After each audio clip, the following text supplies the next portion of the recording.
Сәлем баршаңызға. Бүгін сіздерге жұбайымның дайындаған тағамын көрсетемін. Өзі ойдан жасаған.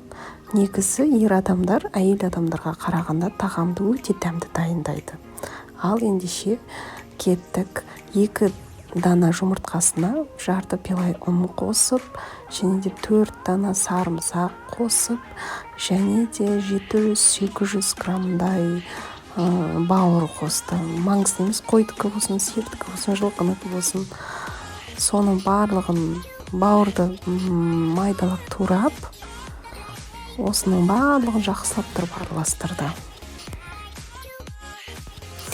Негізі менің жұбайым тамақты жасағанда өте дәмді қылып жасайды. Сосын шабыты келген кезде, кез келген уақытта бүгін тағамды мен дайындаймын деп айтатын әдеті бар. Әрине ол жақсы ғой. Лағманды жақсы дайындайды. Тіпті қарапайым макаронның өзін әдемілеп тұрып қуырып жасап береді. Ал сіздердің нелеріңіз қалай дайындайды тағамды? Мені де ұмытып кетпеңіздер. Менің де каналыма подписка жасап, лайк басып, комментарий қалдыруды ұмытып кетпеңіздер.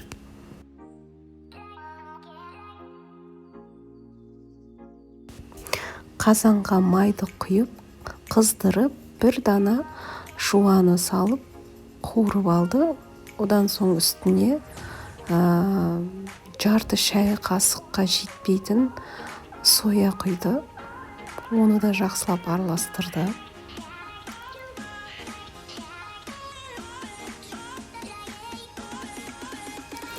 Араластырғаннан кейін жаңағы дайындаған бауырымызды қосады осының үстіне. Сонымен шамамен бір 20 минуттай қуырып алады бауырды.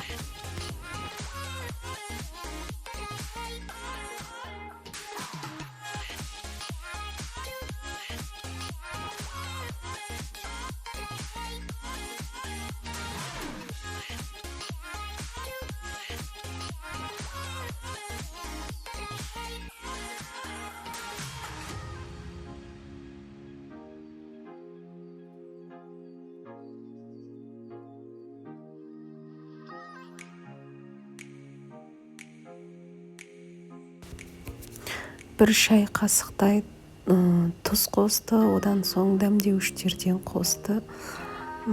Әсіресе дәмдеуіштерден шашликке арналған дәмдеуішті қосты. Көбірек сол дәмдеуішті қосты. Барлығын жақсылап араластырып, қуырып жатыр. Негізі 15-20 минутта бауыры пісіп қалады деп жақсылап қуырды.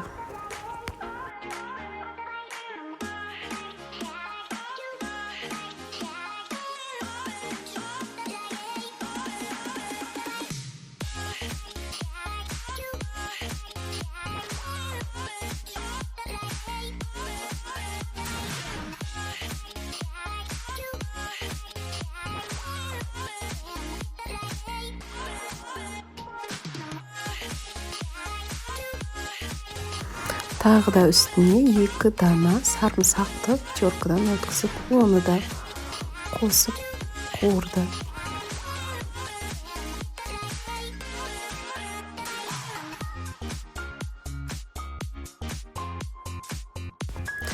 Қуырылған бауырды алып, тағы да кішкене май құйып, 6 дана картопты соломка етіп тураған, оны да қуырып алады 15 минуттай.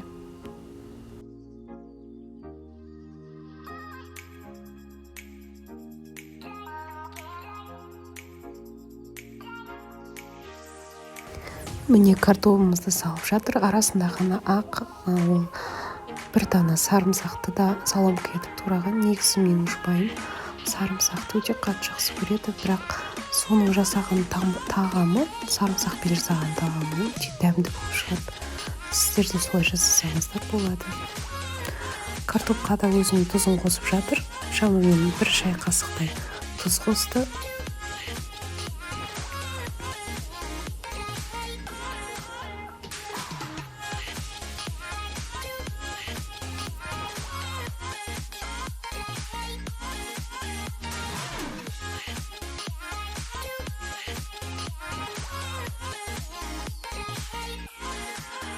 үстіне 3 тамшы соя қосты. Тағы да барлығын араластырып 15 минут қуырып алды.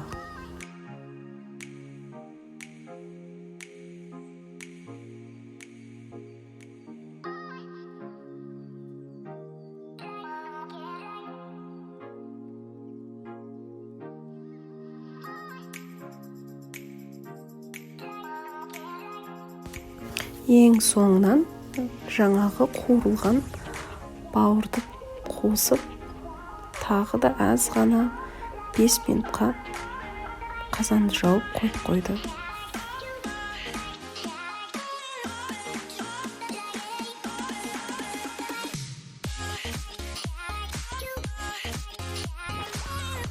Өзінің қалауы бойынша ас көктіге қосты.